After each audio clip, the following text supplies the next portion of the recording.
नमस्कार, आप देख रहे हैं असम इनसाइट। आपके साथ मैं हूं नकुल चतुर्वेदी। तो बात करेंगे नारायण साईं की। शिकंजे में नारायण साईं। पिछले 2 महीने से फरार चल रहे दुष्कर्म के आरोपी नारायण साईं को दिल्ली और सूरत पुलिस ने एक संयुक्त अभियान में पंजाब बॉर्डर से गिरफ्तार कर लिया है। उसे कुरुक्षेत्र के पीपली से गिरफ्तार किया गया। नारायण साईं को जिस वक्त गिरफ्तार किया गया वो सिख वेशभूषा में था। पुलिस से बचने के लिए उसने ये भेष धारण किया हुआ था। नारायण के साथ उसके सहयोगी हनुमान और एक सेविका समेत 2 अन्य लोगों को भी गिरफ्तार किया गया है जो उसे बचने में मदद कर रहे थे। तो देखिए रिपोर्ट हमारी।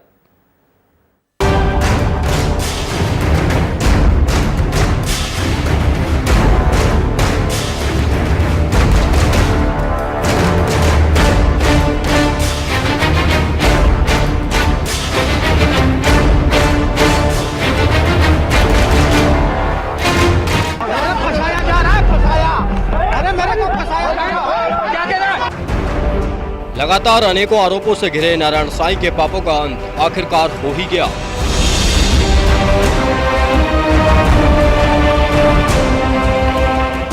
साधु के भेष में मासूमों की जिंदगी से खेलना, शायद यही काम चलता था आश्रमों में।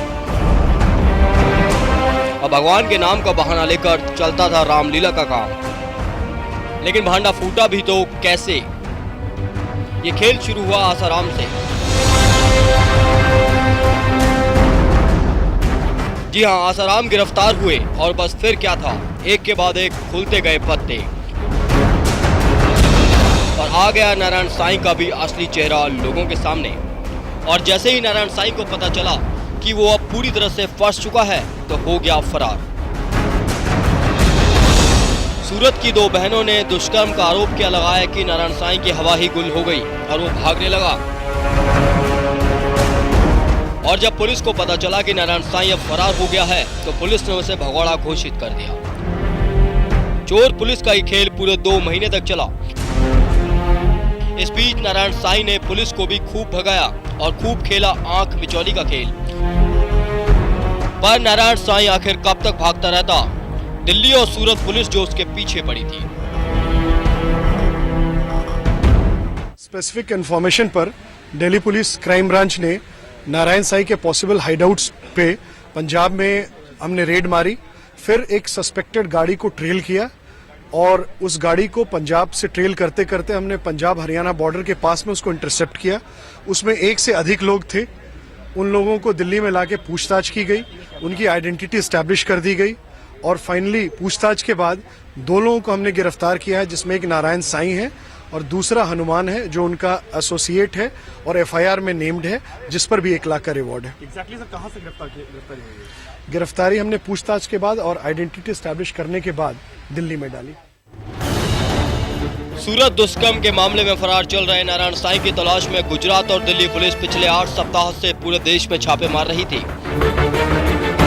दिल्ली, मधुबनी, अहमदाबाद सहित कई शहरों में उसके आश्रमों पर भी छापा मारा गया, लेकिन वो हाथ नहीं आया।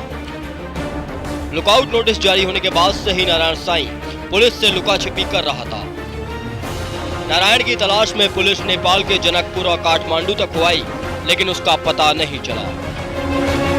इसी बीच गिरफ्तारी से बचने के लिए नारायण ने सूरत कोर्ट में अग्रिम जमानत याचिका भी दाखिल कर दी, जिस पर सुनवाई लगातार टलती रही और उसे राहत नहीं मिल पाई। 6 अक्टूबर को सूरत में नारायण साईं के खिलाफ 2 बहनों की ओर से दुष्कर्म मामले की शिकायत दर्ज कराने के बाद से लगातार नारायण साईं फरार था। पिछले 2 महीने से फरार चल रहे दुष्कर्म के आरोपी नारायण साईं को दिल्ली और सूरत पुलिस ने एक संयुक्त अभियान में पंजाब बॉर्डर से गिरफ्तार कर लिया है। उसे कुरुक्षेत्र के पीपली से गिरफ्तार किया गया। नारायण साईं को जिस वक्त गिरफ्तार किया गया वो एक सिख व्यक्ति की वेशभूषा में था। पुलिस से बचने के लिए उसने ये नकाब पहना हुआ था। नारायण साईं के साथ उसके सहयोगी हनुमान और एक सेविका समेत 2 अन्य लोगों को भी गिरफ्तार कर लिया गया है जो उसे बचने में मदद कर रहे थे। नारायण साईं की तलाश करते करते पुलिस थक चुकी थी और तरह तरह के सवाल भी पुलिस पर उठ रहे थे, मगर अब 2 महीने से फरार चल रहा नारायण साईं पुलिस की गिरफ्त में है। फंसाया जा रहा है, फंसाया। अरे मेरे को फंसाया जा रहा है। क्या कह रहा है? बहुत महत्वपूर्ण दिन है, ये सफलता है पहली, और पहले तो मैं सूरत पुलिस, दिल्ली पुलिस और अन्य राज्य की पुलिस और मेरे लिए जो लड़ाई लड़ रहे सरकारी वकील, जिन्होंने आज तक मेरे लिए जितनी कानूनी लड़ाई लड़ी है, उन सबको धन्यवाद देना चाहूँगी और साथ में मीडिया को भी कि उन्होंने ही बहुत सपोर्ट किया है कि आज ये सफलता प्राप्त हुई है। पर मैं ये चाहूँगी कि उसे कड़ी से कड़ी सजा हो, ताकि आगे जाके भारत का और युवा धन का शील भंग ना हो और ऐसे आदमी को कड़ी से कड़ी सजा होनी चाहिए। क्योंकि वो भगवान कहीं से कहलाने के लिए लायक ही नहीं है, वो तो सब दुनिया के सामने ही है। उसने कई लड़कियों के जीवन बर्बाद किए हैं। अगर ये सामने नहीं आता तो और भी कितनी लड़कियों के बर्बाद करता वो जीवन। वो कोई क्रिमिनल नहीं है, वो कहीं भाग नहीं रहे थे, उनको किडनैप करके रखा हुआ था, उनका जान खतरे में पड़ा हुआ था। नरेंद्र मोदी को संडे को मुझे जब वो दिल्ली में मिले, नरेंद्र मोदी को मैंने कहा उनका जान खतरे में पड़ा हुआ है, आप उनको कोऑर्डिनेट करके आप गिरफ्तार कीजिए। उन्होंने दिल्ली पुलिस के साथ कोऑर्डिनेट करके सूरत पुलिस ने गिरफ्तार किया है। गिरफ्तार कल ही कर लिया था, लेकिन दिखाया आज है सिर्फ मुस्लिम और ईसाई वोट पाने के लिए। ये गलत है, उनको टॉर्चर किया जा रहा है। दिल्ली पुलिस को टॉर्चर करने का कोई अधिकार नहीं है। मैंने दिल्ली पुलिस कमिश्नर को भी ये बात कही है। सूरत पुलिस का काम है, टॉर्चर फिर भी नहीं कर सकते, आप सिर्फ पूछताछ कर सकते हैं। 12 साल पुरानी मनगढ़ंत कहानी के ऊपर में आप अन्याय नहीं कर सकते, अन्याय हम नहीं होने देंगे। नारायण साईं पर जो भी आरोप लगे हैं उनका खुलासा होना अभी बाकी है और इसके अलावा कई खुलासे हैं जिनके बारे में जानने के लिए पुलिस काफी उत्सुक है। अब देखना होगा कि रेप के आरोपों में बंद आसाराम के बेटे नारायण साईं किन किन राज्यों से पर्दा उठाते हैं। Bureau report, SMBC insight.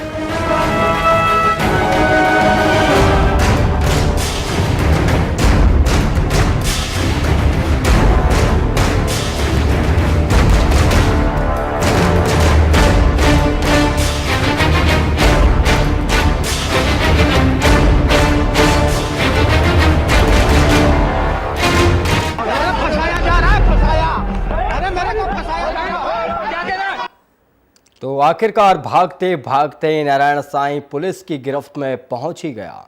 आखिर कब तक भागते, क्योंकि पुलिस जो उनके पीछे पड़ी हुई थी, चारों तरफ पुलिस ने खंगाला। नारायण साईं को जगह जगह ढूंढा, नेपाल के काठमांडू तक गई, हर एक कोने में जगह जगह नारायण साईं को ढूंढा गया। लुकआउट नोटिस जारी किया गया, 5 लाख रुपए का इनाम जारी किया गया। उसके बाद भी नारायण साईं लगातार भागते रहे। एक तरफ जब आसाराम जेल में बंद थे, तब उसके बाद आरोप लगे नारायण साईं पर।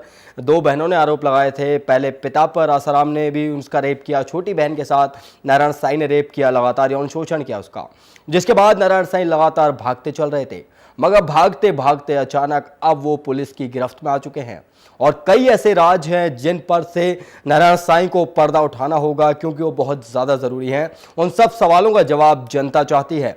जो उनके अनुयायी थे, जिस तरीके से पीड़िता की अभी आपने बाइट सुनी, पीड़िता का साफ तौर पर कहना है कि जिस तरीके से वो पकड़ा गया है, पापी है और वो भगवान कहलाने के लायक नहीं है, उसे सजा एक बड़ी होनी चाहिए। तो कहीं ना कहीं उन सब लोगों का विश्वास टूटा है जो नारायण साईं और आसाराम से जुड़े थे। और एक विश्वास तोड़ने की इन लोगों के लिए क्या सजा होनी चाहिए, ये इसको कानून तय करेगा। तो इस वक्त हमारे साथ जुड़ रहे हैं हमारे विशेष संवाददाता रुपेश साहू। रुपेश, जिस तरीके से नारायण साईं गिरफ्त में आया है, 5 लाख रुपए का इनाम भी घोषित कर दिया था पुलिस ने। अब क्या लगता है कि आखिर होने वाला क्या है, क्या हो सकता है, क्या किन किन राज्यों से नारायण साईं पर्दा खोल सकते हैं? देखो नकुल, जबकि आसाराम के खिलाफ पहली शिकायत आई थी, आपको याद होगा कि पहली शिकायत के बाद आसाराम पर लगातार शिकंजा कसता चला गया। अब नारायण साईं की यदि बात की जाए तो जिस तरह से 2 बहनों ने साहस दिखाया है और जिस तरह से 58 दिनों से नारायण साईं लगातार पुलिस से बचता कर रहा था, कहीं ना कहीं जो तमाम लोगों जो उनसे परेशान थे वो दबे बैठे थे कि आखिर नारायण साईं कितनी बड़ी हस्ती है जो पुलिस नहीं पकड़ पा रही। पूरी भारत की पुलिस जिसके पीछे लगी हुई है, 58 दिन तक वो भारत के अंदर घूमता रहता है और पुलिस नहीं पकड़ पाती। लेकिन अब जबकि नारायण साईं पकड़ गया है तो एक विश्वास लोगों में पैदा हो रहा है, एक विश्वास। बिल्कुल, कहीं ना कहीं कानून के प्रति रुपेश यहाँ पर लोगों में थोड़ा सा विश्वास बढ़ा है, क्योंकि 58 दिनों से फरार चल रहे नारायण साईं को आखिरकार पुलिस ने पकड़ ही लिया।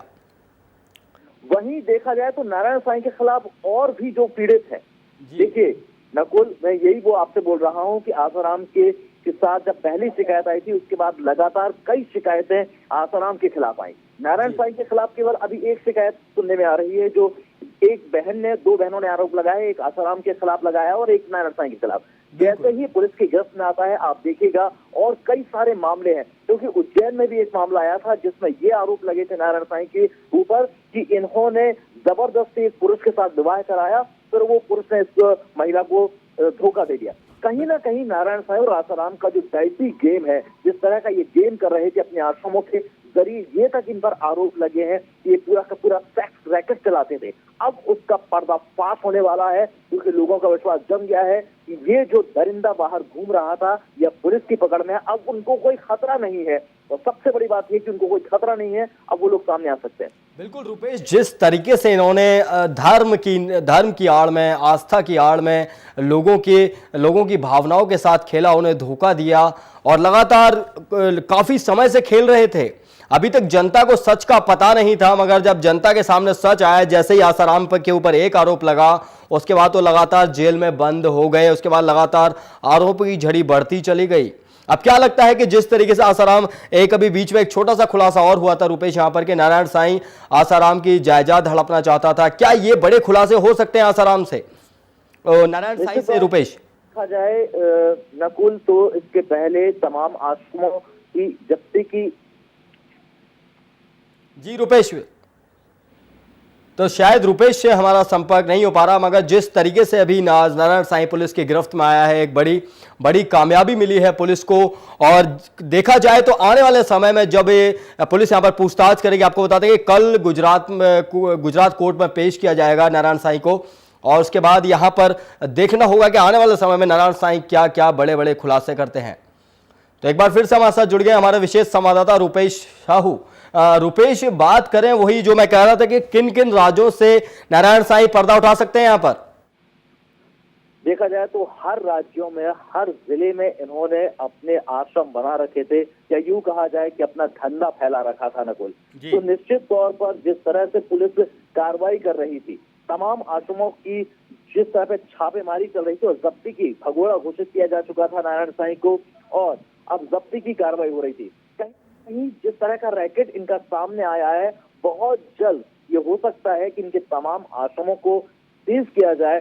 उन पर अभी बहुत सारी पोल खुलकर सामने आने वाली हैं, क्योंकि इन्होंने हर आश्रम में जो एक सुरक्षित जगह थी, वो जहां इस तरह का रैकेट ये चलाते थे, जहां पर ये अपनी जो इनकी गंदी मंशा थी उसकी जो पूर्ति करते थे, बहुत जल्द नकुल वो सारी बातें खुलकर। बिल्कुल रुपेश, कहीं ना कहीं एक बड़े खुलासे की उम्मीद की जा सकती है, और कहीं ना कहीं नारायण साईं के शिकंजे में आने से यहाँ पर एक बड़ी कामयाबी हाथ लगी है पुलिस के, जो बहुत दिनों से, करीब 58 दिनों से परेशान थी नारायण साईं को ढूंढने के लिए। तो रुपेश, आप हमारे साथ बने रहे। इस वक्त हमारे साथ एक और संवाददाता जुड़ रहे हैं हमारे दिल्ली से, ऋषिकेश कुमार। ऋषिकेश, जिस तरीके से लगातार 58 दिनों से पुलिस को गच्चा दे रखा था नारायण साईं ने, अब गिरफ्त में आ चुके हैं, क्या लगता है क्या बड़े खुलासे हो सकते हैं नारायण साईं से? देखिए, फिलहाल नारायण स्वामी को जो है गुजरात पुलिस ने रिमांड पर ले लिया है। उन्हें दिल्ली लाया गया था और उसके बाद फिर बताया गया कि उनसे काफी पूछताछ हुई, उन्होंने बहुत सारे चीजों का खुलासा किया, लेकिन कई बार उन्होंने पुलिस को भटकाने की कोशिश की है। 2 बहनों के रेप का मामला। ऋषिकेश, यहाँ पर एक बीच में खबर आई थी कि नारायण साईं जब पूछताछ कर रही थी पुलिस, तो नारायण साईं हंस रहे थे, तो क्या थी हंसने की वजह? पुलिस से पकड़ने की वजह से हंस रहे थे, क्या कोई और वजह थी? देखिए, वो लगातार पुलिस को चकमा देने की कोशिश कर रहे थे। जब उनकी गिरफ्तारी के वक्त ही वो दूसरी गाड़ी से भागने की कोशिश की, उन्होंने पेट्रोल पंप पर गाड़ी लगा दी, फिर उसके बाद अपना हुलिया बदला हुआ था, और जब पुलिस उनसे पूछताछ कर रही थी तो वो पुलिस का मजाक उड़ा रहे थे, वो सीधे सवालों के जवाबों से बच रहे थे। क्योंकि सूरत की जो 2 बहनों ने इन पर आरोप लगाया था यौन शोषण का, बलात्कार का, वो कहीं ना कहीं उसको लेकर के सूरत की पुलिस काफी देर तक, कल देर शाम बैठक हुई थी, गुप्त बैठक हुई थी दिल्ली पुलिस के साथ इनकी गिरफ्तारी को लेकर, और पुख्ता सूचना मिलने के बाद ही पुलिस की टीम अपने 60 से 70 जो बड़े सिपाही के दस्ते थे उनके साथ वो पहुंचे थे सूरत पुलिस के साथ, और उन्हें सुबह कामयाबी मिल गई। लेकिन जब हंसने की बात जहाँ पे करे, और जब आज उनसे पूछताछ, पूरे गाड़ी भर में नारायण साईं ने मनोरंजन किया यहाँ के प्रशासन का, और जब बिल्कुल यहाँ पर ऋषिकेश अगर बात करें कि यहाँ पर मनोरंजन तो करते आए नारायण साईं, मगर वो पुलिस की गिरफ्त में है और आसाराम उनके पिता पहले से ही जेल में बंद हैं और अब उनकी जगह कहाँ है ये भी पुलिस तय कर देगी कल तक। मगर एक सवाल है यहाँ पर ऋषिकेश के, आज दिल्ली में रोहिणी जिला अदालत की जब मजिस्ट्रेट की अदालत के बाहर थे तो वहाँ पर कम से कम समर्थक 200 से ज़्यादा संख्या में नारायण साईं के समर्थक वहाँ पर पहुंचे और पुलिस से धक्का मुक्की हुई, छीना झपटी हुई थोड़ी। ये क्या करना चाहते वहाँ पर समर्थक, क्या दिखाना चाहते कि नारायण साईं निर्दोष हैं? देखिए, नारायण साईं के समर्थक सिर्फ आज ही वहां से धक्का मुक्की नहीं किए, जबकि जब से आसाराम की गिरफ्तारी है उसके बाद से आसाराम के से जुड़े समर्थक दिल्ली के जंतर मंतर पर बड़ी संख्या में, जिनकी संख्या 400 से 500 तक है, वो लगातार नारेबाजी कर रहे हैं, समर्थन कर रहे हैं, धरने पर बैठे हुए हैं। और जैसे ही पुलिस को या कोई मीडिया कर्मी को देखते हैं तो वो नारेबाजी कर देते हैं और उन्हें घेरने लगते हैं। यहाँ तक उनकी हिमाकत देखिए कि वो घेरने के बाद जो उनकी महिला विंग के कुछ लोग हैं वो पुलिस कर्मी को या मीडिया कर्मी को अपने पास बुलाते हैं और उन्हें कोशिश करते हैं घेर कर उन्हें बदनाम करने की। तो आप समझिए कि और ये सिलसिला बदस्तूर पिछले 3 महीने से जारी है। 58 दिन से नारायण साईं फरार है, उससे पहले आसाराम बापू के प्रकरण पर ही दिल्ली में कितना बिल्कुल समर्थक काफी तादाद में है, आसाराम हो या नारायण साईं हो, उनके दोनों के ही समर्थकों की एक बड़ा हुजूम है और कहीं ना कहीं जो आस्था के साथ उन लोगों की आस्था के साथ खिलवाड़ किया था इन लोगों ने, तो इसके लिए इनके विरोध में भी बहुत सारे लोग खड़े हो गए हैं यहाँ पर। मगर यहाँ पर बड़ा सवाल उठता है, यहाँ पर ऋषिकेश के बीच में खबरें आई थी कि नारायण साईं अपने पिता की जायदाद हड़पना चाहते हैं, तो अब क्या खुलासे हो पाएंगे नारायण साईं से? देखिए, नारायण साईं लगातार अपने पिता के प्रति वफादारी को निभाते आए हैं। वो बहुत कोशिश की उन्होंने, एक यहाँ तक कि राम जेठमलानी जैसे दिग्गज वकील जोधपुर के कोर्ट में गए उनके बहस को लेकर के, हालांकि उन्हें जमानत नहीं मिली। नारायण साईं ने भी कोशिश की थी कि सुप्रीम कोर्ट से स्टे लिया जाए, उनकी गिरफ्तारी न कर देता, क्योंकि पॉस्को का कानून लगाया बलात्कार की आरोपी, और जो सुप्रीम कोर्ट ने जो नया रूल जारी किया है कि जो आरोपी है वो चाहे उसके चरित्र पर आप सवाल नहीं उठा सकते हैं, अगर उसने आप पर आरोप लगाया है तो आपको जांच करनी होगी, पुलिस की दायित्व होता है। इसी आधार पर जो गुजरात पुलिस है वो लगातार सूरत की पुलिस है, दिल्ली पुलिस के संपर्क में थी, लगातार उनकी गिरफ्तारी को लेकर के कई जगह छापे मारे जा रहे थे। संपत्ति विवाद निश्चित तौर पर रहा है आसाराम बापू का, बहुत सारी बेनामी संपत्तियां गिरी जिनका आरोप है, और एक केस जो उन पर FIR दर्ज हुआ है वो बेनामी संपत्ति और हड़पने का भी है। बिल्कुल, यहाँ पर ऋषिकेश अगर बात करें हम पूरे इस घटनाक्रम की, जब आसाराम पर आरोप लगे, आसाराम गिरफ्तार हुए, उसके बाद कुछ दिनों बाद लगातार आसाराम पहले भागते रहे पुलिस से बहुत समय तक, तो यहाँ पर कहीं ना कहीं उन्होंने ये चीज़ बता दी कि वो दोषी हैं। अगर वो दोषी नहीं होते तो वो भागते नहीं, और उसके बाद नारायण साईं लगातार भागते रहे 2 महीने तक पुलिस को गच्चा देकर और आखिरकार गिरफ्त में आ गए।